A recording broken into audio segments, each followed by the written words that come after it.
Oh, sorry.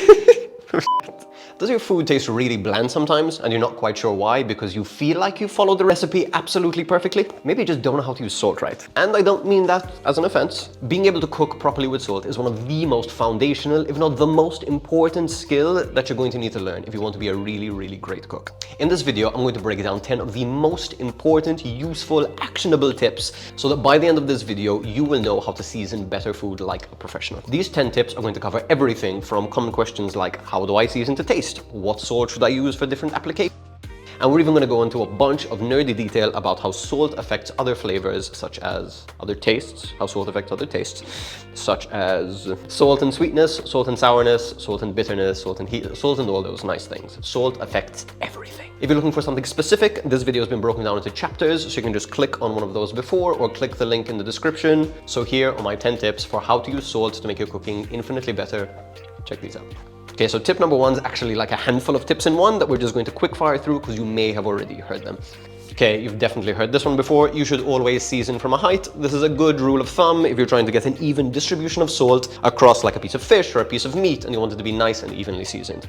However, if you need to add little, like you're seasoning from a height and you see like, oh, I've completely missed this little area, there's no shame in moving your hand down and seasoning with a little bit more finesse. That's okay too. Season with a little bit of salt at a time. It's very easy to add a little pinch more salt. It's very difficult, or at least it takes a lot more effort to remove saltiness from a dish. But we'll cover that later if you're interested. Season your food in stages. Imagine you're making a soup or a stew. You add your veggies in the beginning, add a little bit of salt. You're adding your meat to that stew, add a little pinch of salt. You're adding your canned tomatoes to that sauce, add a little bit of salt. So that everything, you don't want to go overboard, but you just want to make sure that every individual component is nicely seasoned and has a really nice flavor to it. And finally, to wrap up this quickfire, perhaps the most important piece of advice that you can give anybody who's trying to become a much better cook: taste your food. Tasting your food allows you to see, oh, does this need more salt? Does this need less salt? I don't know, let's taste. Which is a wonderful segue into my next tip: how to salt to taste. So this is a question I get asked a lot, so I'm going to try my best to explain this, and I'm going to use a metaphor. Analogy? Metaphor? Metaphor. Analogy? Salt is kind of like a volume knob. Simile? Salt is like a volume knob. The more salt that you add, the higher you're turning the volume of your dish. Now, if you think you've made this dish right, you've used lots of tasty ingredients, but still doesn't taste great, you may just need to add a little pinch of salt. Chances are, if you just turn up the volume a little bit on that dish, the song becomes a banger. If you add too little salt, then the volume is kind of low, so it's not really your fault that your dish is kind of bland. But having said that, if you add way too much, you're going to blow out your speakers, and that's a different problem, which we'll discuss later. So if your food is lacking flavor, what you should do is add little pinches of salt and taste, hence seasoning to taste. You're adding salt, you're tasting, you're adding salt, you're tasting, a little bit at a time, as we mentioned in our first point. But what this means is you shouldn't necessarily reach for, oh, I need more spices, I need herbs, we need to add more, I don't know, ingredients and flavors to your dish. No, chances are you may just need to add a little bit of salt. So yeah, to summarize, my method for seasoning to taste is add a little pinch of salt, taste it. If the food tastes muted and bland and the flavor dissipates after a little while, add another little pinch of salt, incorporate the salt, and repeat the steps. Once you take a bite and your reaction is like, wow, that's delicious, my mouth is filled with flavor, that's wonderful, you can either add that tiny little pinch more or stop there. But what if you add that last little pinch of salt and all of a sudden you're like, oh no, this is a problem, this is far too salty. All I can taste is salt, and I'm sure you know what that tastes like. Which is also a nice segue into tip number 3. What to do if you've added too much salt. As I mentioned, salt is kind of like a volume knob, but unlike a volume knob, it is very hard to turn the volume down on salt without a few little tips and tricks. So this is going to be another quickfire round where I'm going to give you a number of methods on how to dial down the saltiness of a dish. So quickfire point A. Depending on what you're cooking, you can dilute the dish further. What does this mean? If you made a tomato sauce, you added way too much salt and you're like, oh shoot, this is going to be hard to fix, you can add an extra can of tomatoes to the mix. And now the amount of salt you had in your pot is distributed over a larger volume of sauce, therefore making it less salty.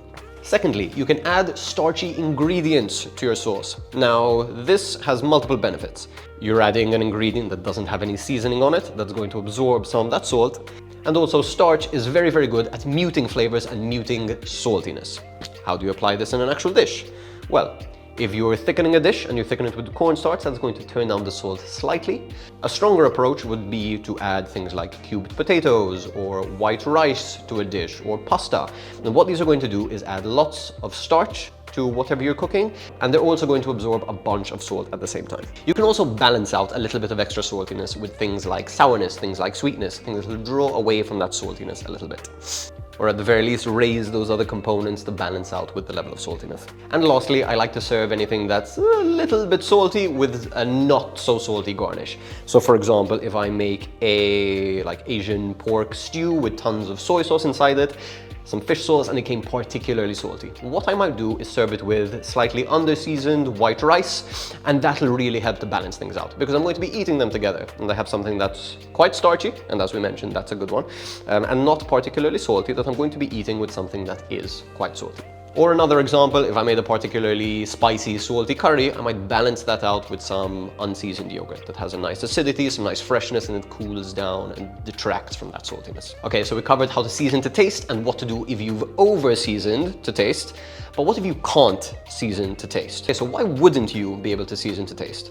Let's take the example of a steak. Your recipe to cook the steak says season to taste and sear. Now, what that means is that it wants you to season according to your tastes, which is a fair thing to do. But if you're not particularly well seasoned at using salt, you may not know how much to add to get a really delicious product by the end of it. In the same way as if you're cooking a soup or a stew that's going to reduce, you don't really know how much salt to add. You can't really taste if there's raw, uncooked ingredients. Like it gets way more complicated to add salt, and taste. You can do that at the later stages of cooking when things have cooked out, but it's much harder to do in those initial stages, which can be just as important. How do we get around it? Mathematics, or math, if you're in the States. The easiest example I can give to this is pasta water. Now, there's that fun common phrase that's like, oh, season your pasta water so it's as salty as the sea.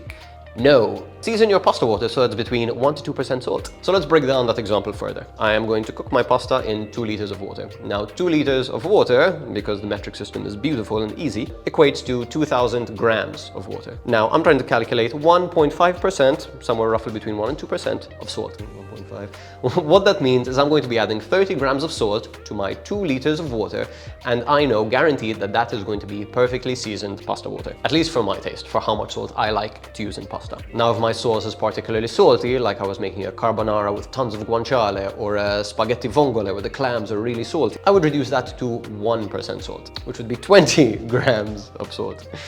And that is just my really easy way of seasoning pasta water. Now, how to use that in other applications. Let's say you have a nice big roast of meat. Now, I wouldn't typically weigh out how much salt that I add. I would just coat it really, really well with salt. But what you can do is take the weight of that big piece of meat, calculate, 2% of that total weight in salt. And if it's a 1 kilo piece of meat, you have 20 grams of salt. I'm going to take that 20 grams of salt and I'm going to season my meat really well with it. If it's kind of salty, next time I make it, I'm going to reduce the amount of salt.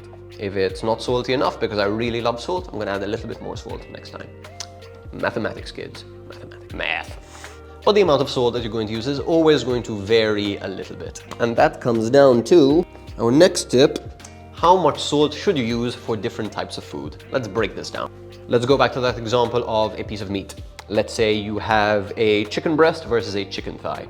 Now, the chicken breast is a little bit leaner, there's less fat. You can season normally, that's fine. With the chicken thigh that has a little bit more fat, that's a little bit richer, I feel like that could take a little bit more salt. That goes across the board for fish, for meat. Anything that's typically a little bit richer can be a little bit saltier to balance that out. And secondly, and honestly this is way more important because the difference is way more significant, starchy ingredients need tons and tons of salt. If you're making mashed potatoes, be really aggressive with the salt. Always season in stages and season in moderation and add more salt if you need it, but be prepared that it needs a ton of salt. Starches tone down saltiness quite a lot and they tend to mute flavors quite a lot also. So your potatoes need tons of salt, your pasta, tons of salt, your risotto, tons of salt. Yeah, starches need salt. Okay, so now you have a pretty good understanding of how you should be using salt, but what salt should you be using for each job? So when it comes to salt naming terminology, it typically refers to how it was processed, where it came from, how fancy it is. So we're going to break this down.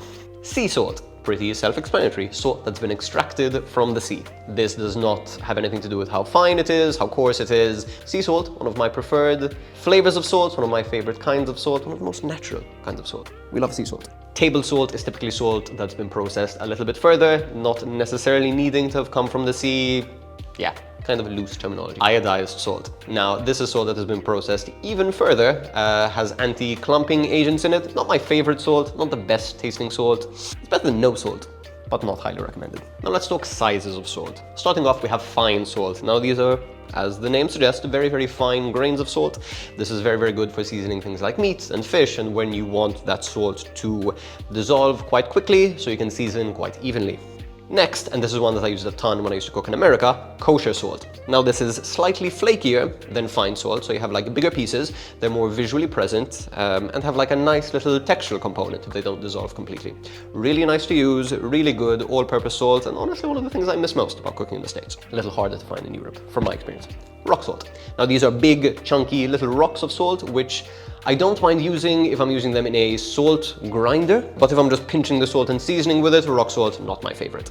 Unless you're just putting it into a soup or a stew where it's definitely going to dissolve and you have no issues, finding those large chunks of rock salt on your food can be really unpleasant in your mouth. They're massive pockets of salt and just not my favorite to use. I'll typically use rock salt for salt crusts and salt displays and weird stuff like that. I don't use it a ton in my own cooking. Pickling salt is a very, very fine grain salt, and it's typically used to make brines and cures, pickles and that sort of stuff, because it does dissolve quite easily and you don't need super hot water to dissolve it as easily. Finishing salt. Now this typically refers to larger flakes of salt that still are quite easy to dissolve in your mouth, and if you bite into them it's not going to hurt your teeth like rock salt could. They create these nice little pops of saltiness, these nice delicate flakes of saltiness, and can be an amazing finishing touch to a dish. You typically use these on top of a piece of meat. You've seared it, you've sliced it. You've obviously seasoned the outside of this meat, but the inside of the slices, so like the inside of the slices, there isn't much saltiness. So it can be nice to take this finishing salt and add these nice pops of saltiness as you're biting into it. Amazing ingredient. Lastly, we have a bunch of different fancy colored salts. These typically mean that they have different mineral deposits in them. If you're picking these salts for nutritional benefits, you're kind of throwing away your money. Yes, there are very minor nutritional differences in them, very minor mineral composition differences in them, but for the amount you would need to consume to make a difference in your diet, in your lifestyle, you are better spending your money elsewhere. So yeah, Himalayan pink salt is a very good way of spending slightly too much for your salt. What salts do I use the most? Now, for most general cooking, I like using a fine grain salt. This makes for like nice, easy distribution of the salt. It quickly dissolves on the food that I'm cooking with it, so it doesn't go bouncing off elsewhere. Love that. If you can get your fine salt from like a sea salt source, that is my absolute favorite. I'll then have a couple different finishing salts, just because they last for a while and I like having variety. A nice smoked one to add like a little smoky finish, a couple of local ones that are great to use, shout out Schweini, and the classics, like I have a Malden, I have a Fleur de Sel. Do I find much difference between them? No, not really. Is it nice to have? Sure. The most important takeaway from all of this tip though, however, is find a brand, a type of salt that you like and stick to it. If you're seasoning with the same salt each and every time, then you know how salty it's going to be. It seems weird, but different salts have different levels of saltiness. So if you're seasoning today with salt A and you use 2 grams and your food tastes amazing, and you try the same dish, but the supermarket didn't have salt A, so you bought salt B, and it tastes kind of different, that could be it. By using the same salt time and time again, you are getting used to that salt and you're getting used to how much salt you need to use, which in turn will make it much more effortless to season your food perfectly. So you found the salt that you like, but now how do you store it? So how do you store it kind of ties into how do you use your salt. And I'm going to start by answering how I use my salt. Now pretend this is a salt shaker. Many households will typically keep their salt inside of a salt shaker or mill, which is fine. Find the dosing to be a little bit inconsistent sometimes with humidity. The sort of base of the salt shaker grinder can get clogged up. The salt inside can take on a bunch of humidity. And it's not my favorite way of using salt. Let's just put it that way. It's fine, it'll do the job. And there's some pretty good off-the-shelf, like ready shakers, but you're kind of spending extra money on salt, which would be dirt cheap at the end of the day. The way I like to use my salt is I keep it in this little metal container, and I like getting my little pinches of salt. I find it like much easier to season with, and I love this thing. However, and this is coming from someone who lives in a very humid country, I don't like leaving this out overnight as it is. So what I'll typically do is have a nice airtight container, keep my salt inside of here so that I can still use this nice pinch container. I could just keep this out of my countertop, but it doesn't look particularly nice, so I just put extra salt when I'm done shooting or cooking back inside of here. But for my finishing salt and my backup salt, I like keeping them in these nice labeled airtight containers where I know that humidity is not going to get to them and they're going to be great for a while. If you're ultra paranoid about humidity getting to your super expensive finishing salt, you can put a little silica gel packet inside of these. You can add those to this. Just make sure if the sachet tears, throw everything out. That silica gel will mess you up. Do not consume, highly dangerous. But you know what's not dangerous? You can actually add salt to a dish without actually adding salt to a dish. Remember when I was talking about that spaghetti vongole and that carbonara with lots of guanciale? Those are ingredients that are inherently very salty. If you're making a dish and you start off by sauteing off a bunch of canned anchovies, or you're using olives, you're using capers, you're using soy sauce, all of these ingredients have a ton of salt already inside of them. So you can use this knowledge in a couple different ways. Do you want to add salt to a dish? It could be nice to add something like soy sauce. So you're adding saltiness, you're adding umami, you're adding different depths and complexities of flavor. But it's also very good to keep in mind the other way around. So if I'm making a dish and I know that there's anchovies, olives and capers inside of it, it may not be one of those dishes where I do want to season in stages, because there are ingredients at those stages of cooking that already are adding the saltiness to the dish, if that makes sense. I find the most common way that I mess this up is if I'm going to be finishing, let's say, a plate of pasta with a ton of Parmesan, and I love my Parmesan. Don't necessarily want the sauce to be ultra salty or the pasta water to be ultra salty. You obviously want it to be well seasoned, but if you're going to be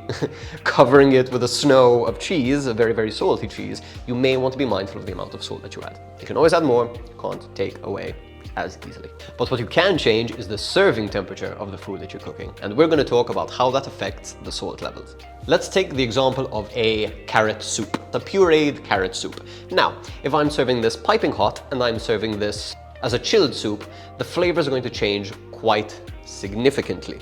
What does that mean? When food is colder, the saltiness gets slightly muted and the sweetness gets slightly turned up. Whereas if something is hotter, it can taste a little bit saltier and a little bit less sweet. When is this actually useful to keep in mind? So when you're actually making this carrot soup and you do want to serve it chilled, chances are you're cooking it on a stove. You need to cook out those carrots. They need to be warm enough and the liquid needs to be hot enough so that everything purees well. You're cooking it hot, you're tasting it hot, but you're serving it cold. So always think of the end in mind when you are seasoning food, basically. So you may want to be slightly more aggressive with the salt once it's hot, even though it tastes a little salty. Or alternatively, you may want to season it normally, not too much, not too little. Perhaps you taste it and be like, oh, this could use more salt. And then once you've cooled it down, you can go ahead and adjust the seasoning to see what's actually up with the dish. For our final tip, I'm going to break down how salt affects each of our other tastes, starting with sweet. Sweet and salty, they go hand in hand so perfectly. As I mentioned before, salt just turns up the volume on everything else. So when you have something that's quite sweet, it just makes it taste so much better. The saltiness kind of tones down some of the sweetness so that something is cloyingly sweet and you make it a little bit salty. Oh, it just opens everything up so much more. So in general, you should always be adding a tiny pinch of salt to all of your desserts. I would highly, highly recommend it. And in the realm of the savory, you can take ingredients that are kind of sweet by themselves sometimes. So take like a really ripe tomato in the middle of summer. I've had ones that go into like sweet, fruity territory, but a little pinch of salt can really turn those sweet, light flavors into something much more vegetal and savory and delicious. Two of my favorite salt and sweet combinations do happen to be desserts though, and that would be salt and dark chocolate, amazing, and salt and a nice dark caramel, also amazing. Now this works particularly well, not just because the intense sweetness of these desserts is toned down by the saltiness and the volume of all the other flavors are brought up by the saltiness, but dark chocolate and a fairly dark caramel are both quite bitter also. And what salt has an amazing effect of doing is toning down bitterness quite a little bit. So take coffee. In fact, I've seen in certain places where they'll add like the tiniest little pinch of coffee, tiniest little pinch of salt, or a few drops of saline solution. I've seen people do this in cocktails as well. It just makes them way more well balanced. But in this case, it's toning down the bitterness. Salt also has the amazing property of slightly turning up the gauge on acidic ingredients, on acidity. Now, acidity is an imperative imperative part of having a really nice, well-seasoned, balanced dish. Keeping that in mind, however, if you have something that's particularly salty, like I don't know, a ceviche where you have tons of lemon and lime and whatever ingredients you're using, if it's already super sour, you may not want to add too much salt, as salt is going to sort of really highlight all those sour flavors and really lighten things up. And finally, we're going to talk about salt and umami. For those who don't know what umami is, it's basically the quality of sort of savoriness in your food. You'll find it in Parmesan cheese, aged meats, dried mushrooms, meaty, savory, mouth-filling sensation. Salt and umami obviously naturally go hand in hand amazingly well. And lastly, yes, we have a bonus tip. This is possibly the most important tip, not just for seasoning food, but for understanding how people perceive and experience food. Taste is subjective. What you may find salty, the next person may not find salty. If somebody is much older, much younger, they're a smoker or a non-smoker, they're going to experience saltiness way differently. Having guests over and somebody is particularly sensitive to salt, maybe you cook your food slightly under-seasoned, but then you give the option of finishing salt at the table, or some nice salty garnishes, or some like crunchy, fried, crispy, salty things to put on top. I don't know. It's just always important to be mindful that what you're experiencing and that what you like may not be what the next person likes. I hope this video helped to demystify a lot of the questions, a lot of the myths that you had about salt. And ultimately, I hope that you can use what you've learned today and take it into recipes that you've been cooking for ages, think more mindfully about the food that you're about to prepare, and ultimately make your food more delicious. Also, I'm thinking of turning this into a series, so if you'd like to see more videos like this, where I show you guys how to use sourness and acidity in your food, how to use heat in your food, how to incorporate and balance bitterness to make your food more delicious. If you could smash that like button, if I get 100 likes, I'll come out with a second episode of this, or at least start working on a second episode of this. If you made it this far in the video, it would really help me out if you could click the subscribe button over here, or check out my latest video over here. Baby Seagull, come, I need an outro. I need a blooper. Thank you.